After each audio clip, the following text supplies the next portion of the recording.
இயேசுவின் நாமத்தினாலே நான் உங்களை வாழ்த்தி நான் ஆசீர்வதிக்கிறேன்.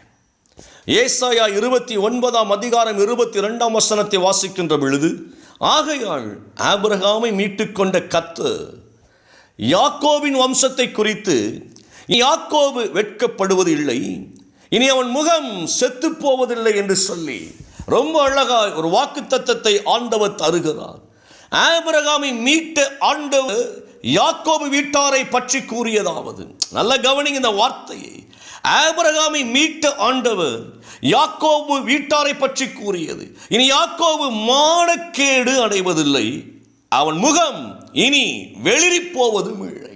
இது ரொம்ப தேவனால் பேசப்படுகிற ஒரு வார்த்தைங்க. ஆபிரகாமை மீட்டு கொண்டவர் அவர். அடிக்கடி சொல்லக்கூடிய ஒரு காரியம் உண்டு. தேவனை அறியாதிருந்த நாட்களிலே தேவனாகிய கர்த்தரால் தெரிந்து கொள்ளப்பட்டு மீட்கப்பட்டவர் தான் ஆபிரகாம். விக்கிரகத்தின் பின்னால் ஓடிக்கொண்டிருந்த, தெய்வத்தை அறியாதிருந்த, நம் ஆண்டவரை அறியாதிருந்த ஒரு ஆபிரகாமுடைய குடும்பம், அவர்கள் சிலைகளை செய்து ஆண்டவரை வழிபட்டு வந்தார்கள். அந்த சிலைகளை செய்து அவர்கள் விற்பனை செய்து கொண்டு வந்தார்கள். அப்படிப்பட்ட ஆபிரகாமினுடைய வாழ்க்கையில தேவன் ஆபிரகாமை மீட்கும்படியாக திட்டத்தை உருவாக்குகிறார். யோசித்து பார்த்தேன், எத்தனை பேர் இருக்கிறார்கள், ஆனால் ஆபிரகாமை மட்டும் ஏன் ஆண்டவர் மீட்க வேண்டும் என்று சொல்லி. சில நேரங்களில் நல்ல கவனிங்கள், தேவனுடைய வார்த்தைக்கு சிலர் மட்டுமே கீழ்ப்படுகிறவர்களாய் இருப்பார்கள். என்னைக்குமே ஆண்டவர் யாரையுமே கட்டாயப்படுத்தி என்னை ஏற்றுக்கொள் என்று சொல்லுகிறவர் அல்ல. உன்னை ஆசீர்வதிக்க விரும்புகிறேன், நீ விரும்புகிறாயா? இதுதான் ஆண்டோட கேள்வியா இருக்கிறது. எப்பா நீ எனக்கு தேவை, ஓகேயா, நீ ரெடியான்னு சொல்லி ஆண்டவர் கேட்கிறாரு. அப்படி யார் ரெடியாய் நான் வருகிறேன் என்று சொல்லுகிறார்களோ, ஆண்டவரே நீ ஆசீர்வதியும், உமக்கு நான் கீழ்ப்படுகிறேன் என்று சொல்லுகிறார்களோ, அவர்கள் தேவனால் உயர்த்தப்படுகிறவர்களாய் இருக்கிறார்கள். ஆண்டவர் ரொம்ப அழகாய் எல்லாரையும் நேசிக்கிறார். ஆனால் அவரை நேசிக்கின்றவர்களை அவர் தேடிக்கொண்டிருக்கிறவராய் இருக்கிறார். அது ரொம்ப முக்கியமானது. உலகத்தையே நேசித்தபடியினால் தான் தன் ஒரே மகனை பூமிக்கு அனுப்பினவர் அவர். உலகத்தையே நேசித்தபடியினால் நம்முடைய பாவங்களை மன்னிக்க முடிய இயேசுவை ரத்தம் சிந்த காரணமாயிருந்தவர் பிதாவாகிய தேவன் தன் ஒரே மகனை ரத்தம் சிந்த அனுமதித்தார். இன்னைக்கு நம்ம பிள்ளைகளை ஊழியத்திற்கே அனுமதிப்பதற்கு பயங்கர போராட்டத்தில் நாம் குதித்து கொண்டிருக்கிறோம். பிள்ளைங்க ஊழியம் செய்தால் அவமானம் என்று நினைக்கின்றோம். இன்னைக்கு அருட்சகோதரிகள், குருக்கள் பாருங்களேன், தேடுறாங்க, எங்களுக்கு சபைக்கு ஒரு ஆள் கிடைக்காதா, குருத்துவ பணிக்கு ஒரு ஆள் கிடைக்காதா, எங்களுடைய பணிக்கு ஒரு ஆள் கிடைக்காத அருட்சகோதரிகள் தேடிக்கொண்டிருக்கிறாங்க. இன்னைக்கு ஆண்டவருக்காக தன்னுடைய பிள்ளைகளை அர்ப்பணிப்பதற்கு பெற்றோரும் தயாராக இல்லை, பிள்ளைகளும் ஆண்டவருக்காக முன் வருவதற்கு தயாராக இல்லை. வாய்ப்புகள் கிடைத்தாலும் அந்த வாய்ப்புகளை உதறி தள்ளுவதிலேயே இந்த உலகத்தில் ஓடிக்கொண்டிருக்கிறோம். ஆண்டவர்லாம் தேவையே இல்லை என்கிற அளவுக்கு இன்னைக்கு உலகம் போய்கொண்டிருக்கிறது. சர்ச்சா அப்படின்னா என்னது அப்படிங்கிற இடத்துக்கு இன்னைக்கு உலகம் போய்கொண்டிருக்கிறது. இன்றைக்கு இருக்கிற சமுதாயம் தேவனை அறிய முடியாதபடிக்கு, நல்ல கவனிங்க, மீடியாக்களால் கவரப்பட்டு கொண்டிருக்கிறது.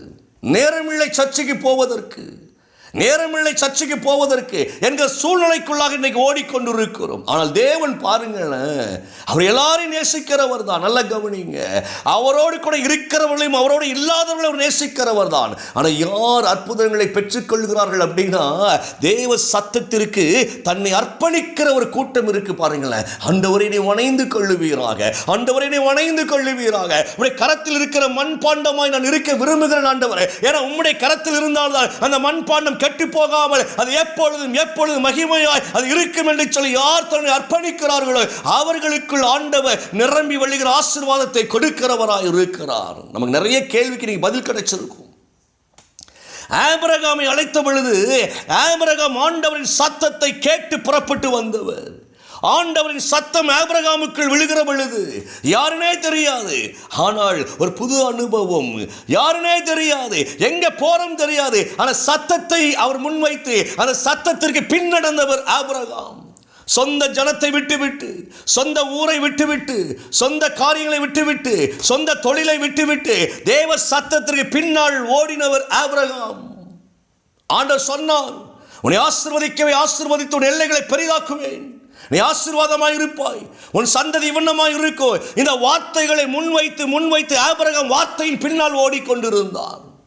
சுயத்தை வெளிப்படுத்தவில்லை, வார்த்தைக்கு கீழ்ப்படிந்தார் என்று வேதம் சொல்லுகிறது. எனக்கு கருமையான தேவ பிள்ளையே, அப்போ நல்ல கவனிங்க, அந்த ஆபிரகாமை மீட்டெடுத்தவர் அவர், உளையான சேற்றிலிருந்து மீட்டெடுத்தவர் அவர், வனாந்தரத்திலிருந்து மீட்டெடுத்தவர் அவர்.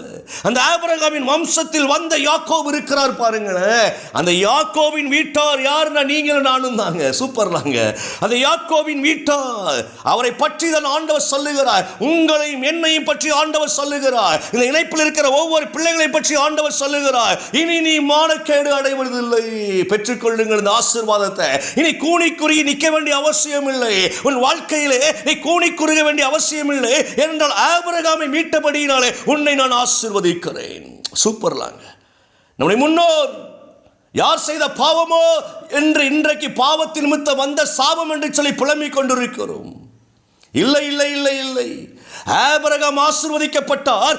ஆபிரகாமின் சந்ததியாகிய யாக்கோபு, நல்ல கவனிங்களே, அவர் வழியாய் நாமும் ஆசீர்வதிக்கப்படுகிறார். இதற்கு இயேசுவே சாட்சியாக இருக்கிறார். இயேசுவினால் இந்த அற்புதங்கள் உண்டாகிறதா இருக்கிறது.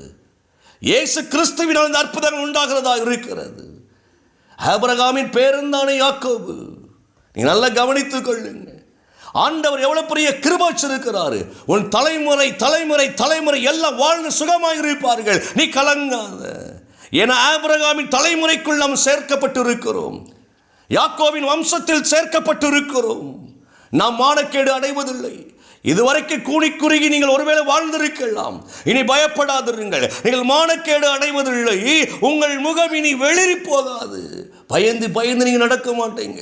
ஐயோ என்ன நடக்குமோ தெரியலையே, ஐயோ என்ன நடக்குமோ தெரியலே. இன்றைக்கு கர்த்தர் உங்களோடு பேசிக் கொண்டிருக்கிறார். இன்றைக்கு உன் வாழ்வில் மீட்பின் நாளாய் இருக்கிறது. பெற்றுக்கொள்ளுங்கள் இயேசுவின் நாமத்தினாலே. பெற்றுக்கொள்ளுங்கள் இயேசுவின் நாமத்தினாலே. இந்த அற்புதங்கள் உங்களுக்கு நடக்கிறது இயேசுவின் நாமத்தினாலே. உன் பிள்ளைகள் மானக்கேடு அடைய மாட்டார்கள்.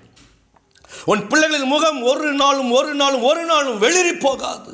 அது பிரகாசமாயிருக்கும், அது மகிமையாயிருக்கும், அது அற்புதமாயிருக்கும். கலங்காதிருங்கள். யாக்கோபின் வீட்டாரே, எல்லாரும் கேளுங்கள். நாம் எல்லாரும் ஆசீர்வதிக்கப்படும்படியாய் தேவனால் தேவனால் தேவனால் தெரிந்து கொள்ளப்பட்டபடியினாலே கலங்காதிருங்கள். பிதாவே, எங்கள் பிள்ளைகளை ஆசீர்வதிக்கிறேன் ஆண்டவரே. அற்புதமாக எங்கள் பிள்ளைகளை வழிநடத்துகிறேன் ஆண்டவரே. இன்றைக்கு எங்கள் பிள்ளைங்க மேல இந்த ஆசீர்வாதங்களை பேசுகிறேன். இணைந்திருக்கிற பிள்ளைங்க வாழ்க்கையில இனி முகங்கள் அவமானம் அடைவதில்லை. இனி முகங்கள் வெளிரி போவதில்லை. ஆகா, இந்த நாட்களில் தேவனுடைய இந்த வார்த்தை நாங்கள் விசுவாசிக்கிறோம் ஐயா. சந்தோஷமாய் விசுவாசிக்கிறேன். இந்த வார்த்தை நம்முடைய பிள்ளைகளை நான் ஆசீர்வதிக்கிறேன் ஆண்டவரே.